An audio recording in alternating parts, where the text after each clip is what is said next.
RJ Kartik और आज बात कर रहा हूं केंटकी फ्राइड चिकन यानी कि केएफसी के फाउंडर कर्नल हार्लैंड सैंडर्स की, जिनका जन्म 9 सितंबर 1890 को अमेरिका के इंडियाना रीजन के हेनरीविले टाउन में हुआ था। जिनके फादर विल्बर डेविड थे, जिनकी मां मार्गरेट एन सैंडर्स थी। गरीब परिवार में पैदा हुए, 3 भाई बहनों में सबसे बड़े थे। पूरी फैमिली की जिम्मेदारी भी इनके कंधों पर आ गई थी क्योंकि पिताजी जब ये सिर्फ 5 साल के थे दुनिया छोड़ के चले गए। इस इंसान ने जिंदगी की हर मोड़ पर हार देखी, लेकिन आखिर में फूलों वाला हार, जो जीत का हार होता है, वो पहन लिया। वो कैसे कमाल हुआ है उसी पर बात करते हैं। 5 learnings from colonel Harland Sanders. Learning number 1, colonel Harland Sanders की लाइफ से जो सीखने को मिलता है, एडजस्ट अकॉर्डिंग टू सिचुएशन। जो परिस्थिति है उसमें अपने आप को ढाल लीजिए। जैसा मैंने आपको बताया कि कर्नल हार्लैंड सैंडर्स के जो फादर थे, जो ये सिर्फ 5 साल के थे, इनके पिताजी की डेथ हो गई। इनकी जो माँ थी वो एक फैक्ट्री में काम करती थी, जो सैलरी मिल रही थी उसी से घर चल रहा था।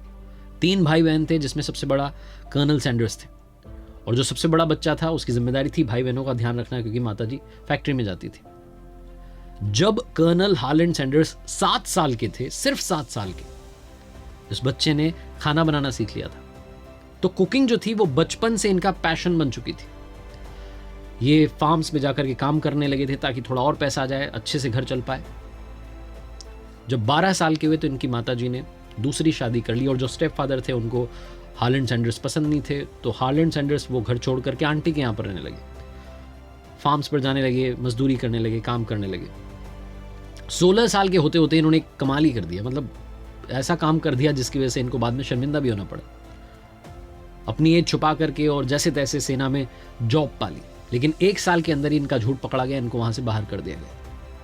उसके बाद रेलवे में भी मजदूरी की, लेकिन खुद को परिस्थिति के हिसाब से ढालते चले गए, हार नहीं मानी।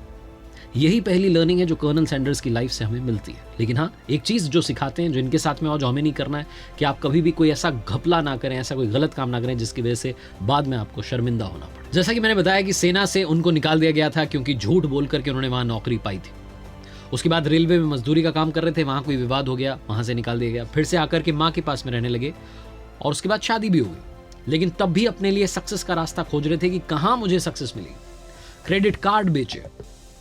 इन्होंने अपनी लाइफ में हर वो काम किया जो आप सोच सकते हैं, हर वो प्रोफेशन में अपना हाथ आजमाया जहां इंसान सोचता है कि यार यहां मुझे शायद सक्सेस मिल जाए। कमाल ये रहा कि कर्नल हार्लैंड सैंडर्स, जिनके नाम में कर्नल पहले नहीं लगा हुआ था, जब ये सिर्फ हार्लैंड सैंडर्स थे, इन्होंने नाव बनाने की कंपनी शुरू की, और उस काम में इनको इंस्टेंट सक्सेस मिली, पैसा कमाने लगे, मुनाफा होने लगा।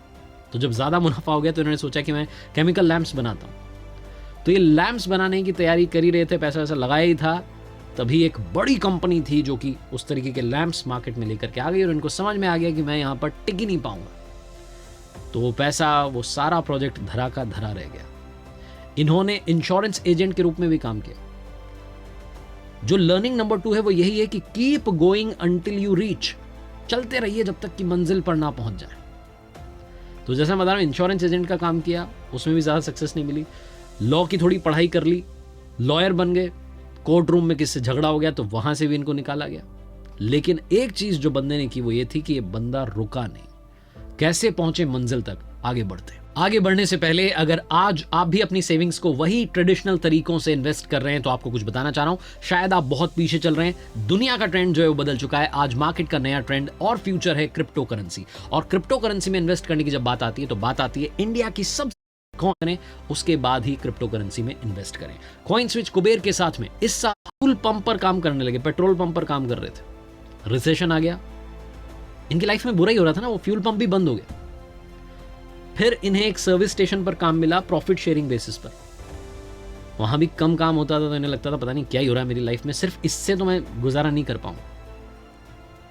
फिर इन्हें समझ में आया कि जो काम मैं बचपन से करता आ रहा हूं, जिसमें मेरा पैशन है, कुकिंग, उसे शुरू करता हूं। तो जो सर्विस स्टेशन था वहीं बाजू में इन्होंने एक छोटा सा स्टॉल लगाया, और जो भी लोग वहां आते थे उनको फ्री में अपने हाथ का बना हुआ फ्राइड चिकन खिलाने लगे।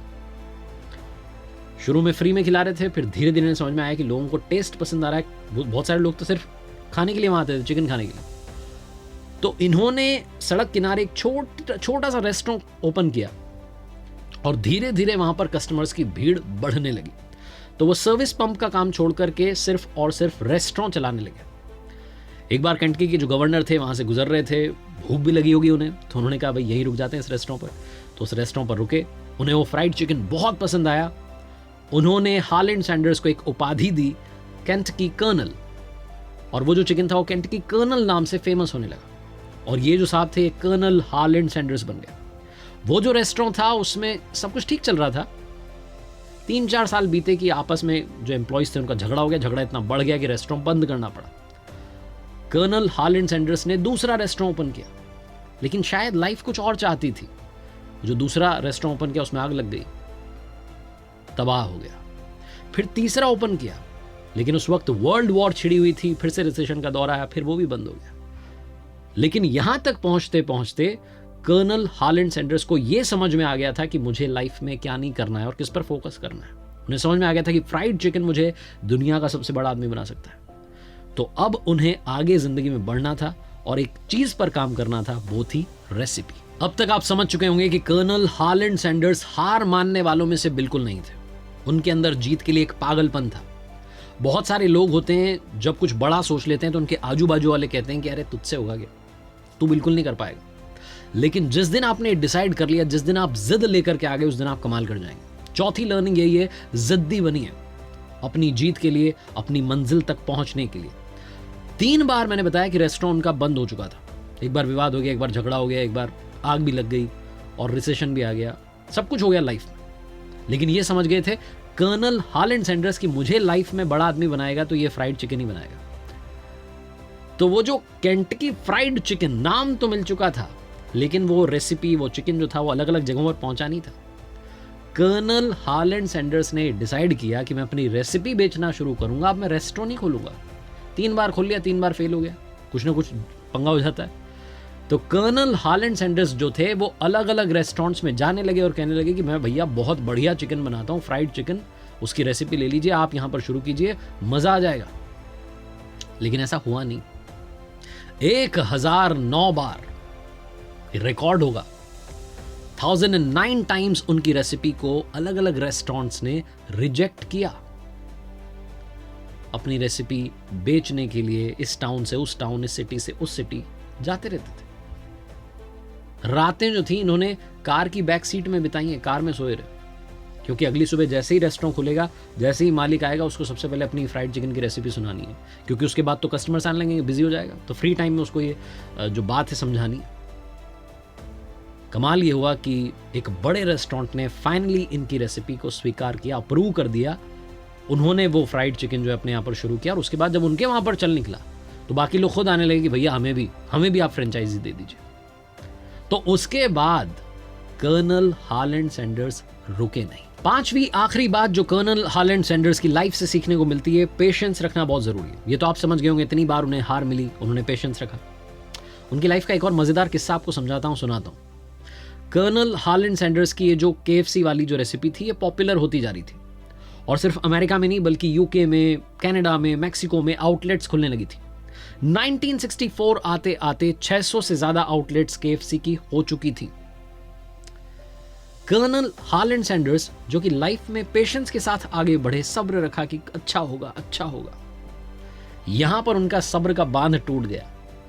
उन्होंने इन्वेस्टर से सिर्फ $2 मिलियन की डील कर ली और KFC के अधिकार उधर ट्रांसफर हो गए।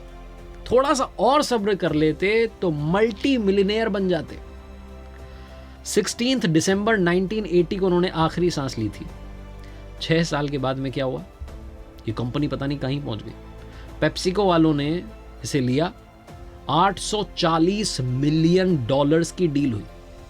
हालांकि उस वक्त तक कर्नल सैंडर्स नहीं थे, लेकिन पहले भी जब दूसरी कंपनी ने खरीदा था तो वो भी बहुत बड़ी डील हुई थी। कहने का मतलब ये कि थोड़ा सा अगर वो सब्र करते तो शायद वो और ज़्यादा कमा सकते थे, लेकिन उन्होंने उस जगह पर सब्र नहीं किया। उन्हें लगा कि शायद यही मेरी किस्मत में था।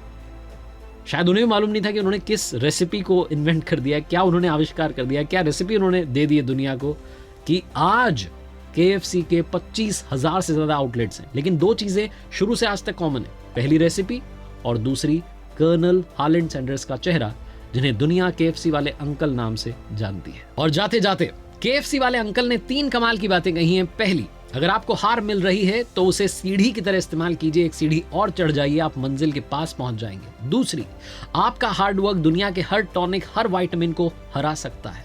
और तीसरी, अगर आपको सपने देखना पसंद है, अगर आप मेहनत से नहीं कतराते, तो अपने सपनों को इज्जत देना शुरू कीजिए। देखते रहिए मेरे साथ हर सोमवार